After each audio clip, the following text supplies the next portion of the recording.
Hello guys, আশা করি তোমরা সবাই ভালো আছো। আর আজকে মহালয়ার পূর্ণ দিনে আমি চলেছি তোমাদেরকে একটা দারুণ সারপ্রাইজ দিতে। অনেক দিন থেকেই আমরা একটা নতুন জিনিস নিয়ে কিন্তু ভাবছি, আর ভাবলাম দেবীপক্ষের সূচনা লগ্নে চলো আজকে সেই সারপ্রাইজটা তোমাদেরকে দিয়েই ফেলি। ফাইনালি আমরা পৌঁছে গেছি হর্ষিত ঠাকুরপুকুর, সেই জন্য আজকে বেরিয়েছিলাম। সেই কাজটা এখন সম্পন্ন হবে। অনেক দিনের দীপাঞ্জনের ইচ্ছে। ছুটির মেজাজে সকাল সকাল কাটিয়ে বিকেল হতেই তাই বেরিয়ে পড়লাম। হাসিদের শোরুমটা ঠাকুরপুকুরে। এই শোরুমটাতে প্রচুর বাইক ডিসপ্লে করা আছে। এই যে দেখো 350 ক্লাসিক, GT 650, হান্টার আর অনেক।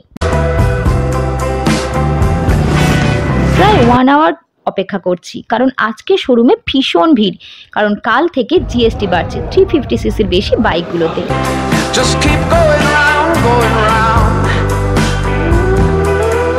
এখানে ভ্যারাইটি টাইপের হেলমেট আছে, দেখো এদিকে নানান রকম, ওদিকেও আরো কিছু হেলমেট আছে, আর ওই দিকটাতে দেখা যাচ্ছে কিছু জ্যাকেট আছে, আর সাথে আছে টি শার্ট। রয়্যাল এনফিল্ড সবার কাছে একটা ইমোশন।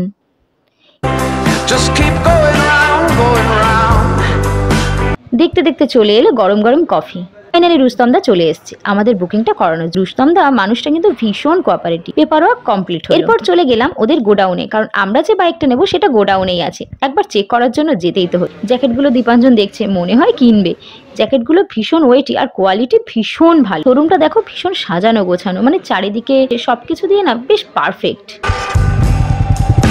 কত টাকা দেখো, সব চলে গেল। ফাইনালি বুকিং কমপ্লিট করে চললাম বাড়ি।